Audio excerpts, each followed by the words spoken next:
I will say my favorite thing is that after 2016, I remember people like, I think it was Charlie Kirk that said, if we lost the election, what we would do the next day? We'd go to work.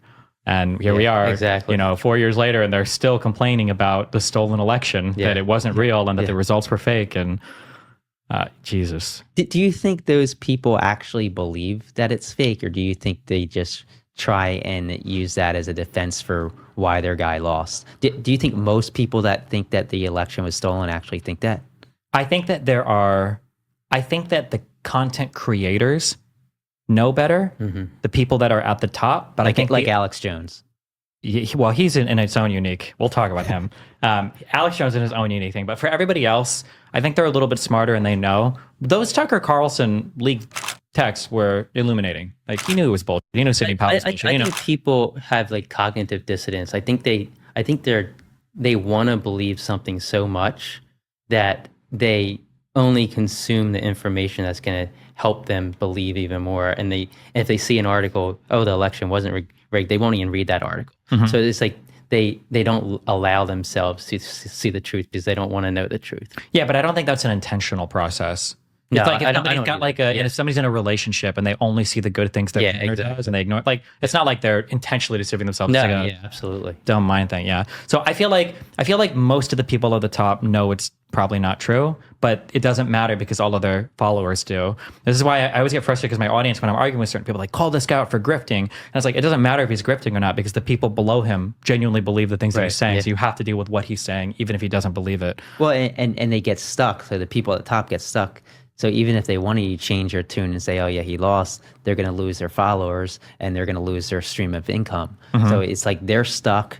So they keep those people that are following them stuck in this mindset, this false. And so many of them rely on Trump to prop them up. And they know that if they say something that goes against Trump, he could just put out a post on Truth Social and it'll be the end of their career. Yeah. Yeah, I 100% agree with that. Have you heard of the term audience capture?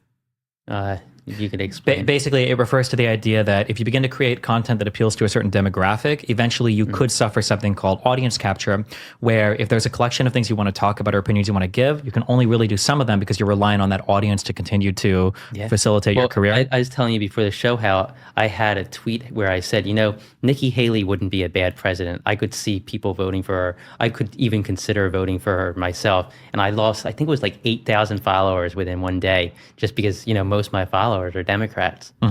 But like, I think, so pre-ban and post-ban, so we got our account back in 2022. The one you bought from the Justin Bieber The one we bought fan from club, yeah. from Bieber, yeah. Pre-ban, I think we felt we were kind of stuck where we were captured by the audience. But post-ban, I was like, I don't care anymore. Like, I'm just gonna say what's on my mind. If I lose followers, who cares? Like this isn't my career. I'm just tweeting. Yeah. I think that there's like a moment of growth you can have as a content creator, but most people don't do it. But it's this moment where you're like, okay, listen, there are some things I can say that aren't going to be popular, but I can endure the hate for a little bit because I know it's okay. A lot of people never get to that point though, and you end up getting trapped down this hole of, like, you have to say a particular thing or the blowback is going to be, you can't deal with it. And when I look at people like for those Tucker Carlson things, those texts, it really did seem, did you read those? The leaked ones? It seemed like he really didn't like the Trump and he wanted to be done with it. He's like, I can't wait for this guy to be gone. He makes our news station look like an embarrassment. It's like, he doesn't be gone, but he's never going to say that publicly because he's audience captured. If he says it, he's going to lose, 30, 40, 50% of his audience. And I think a lot of people, they end up in that hole where it's like, you can give an unpopular take, it's okay. But if you continue to appeal to your audience, you're actually creating a more brutal audience to where, even if you tweet something like, I think I'd maybe consider for Nikki Haley, it's like 10,000 people. Screw you. I look at it like, how like when you're trading a stock or trading a crypto or something, they say, it's good when the stock plunges because it gets the weak hands out. I kind of look at it the same way. Okay, if I say something that I'm going to lose followers from, it's good because, I get those people out of my life and, people who are going to just say, okay, I want to hear his opinion are going to keep following me. But people are like, okay, unless he says exactly what I want to say, I'm not going to follow him. I don't want you to be my follower anyway. Who cares? I feel like people like Ben Shapiro are similar. There's no leaked text from him, but like I look at that guy, the way that he navigates conversation stuff, and I'm like, this is a pretty smart dude. But then the defense that he runs for Trump, it's got to be agonizing, especially even from a political level, where this is a guy that says like, yeah, I like institutions and all that. Even from like a moral level, this is a traditional marriage guy, one wife, virgin until marriage, family that he loves, and you've got like Donald Trump, who's like the most immoral character person ever.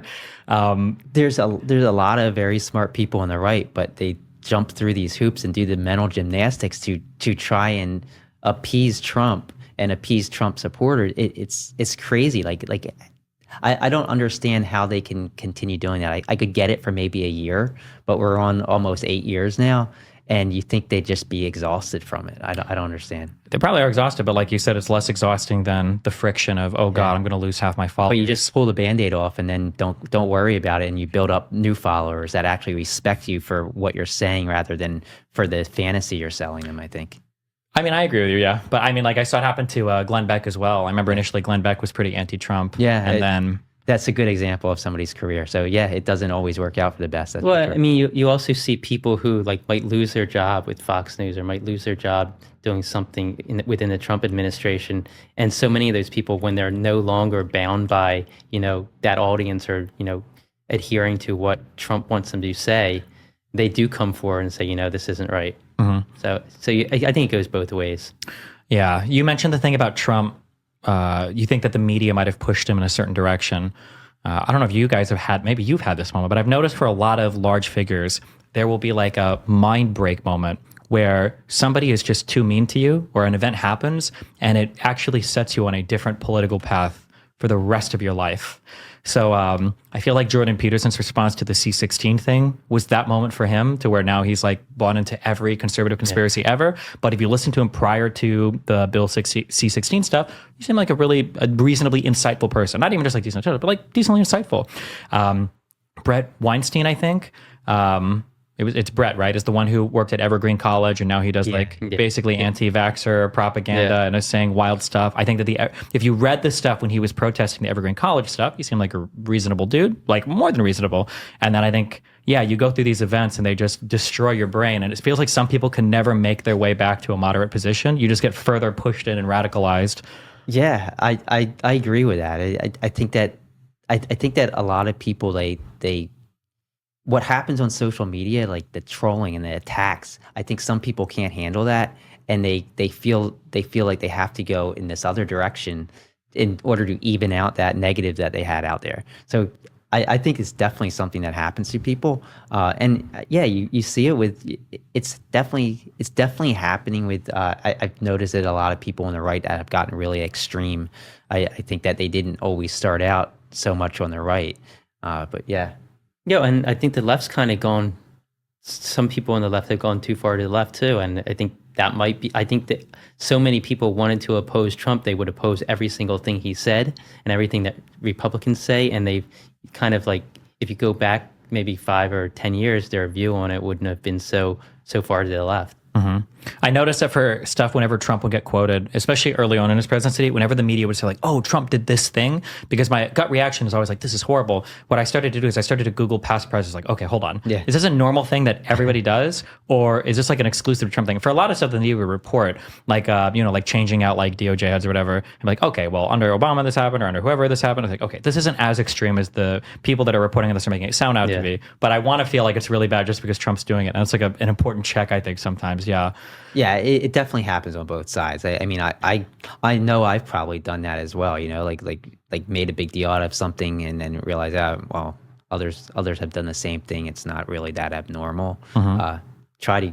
Try to avoid that as much as possible. I think that over the years I've grown in that respect. I try to let you read more about things before I post about them, because I know that like posting something does have consequences. It's not only for just people following you, but for yourself. You don't want to be seen as this extreme person that's not actually following up on what you're posting about.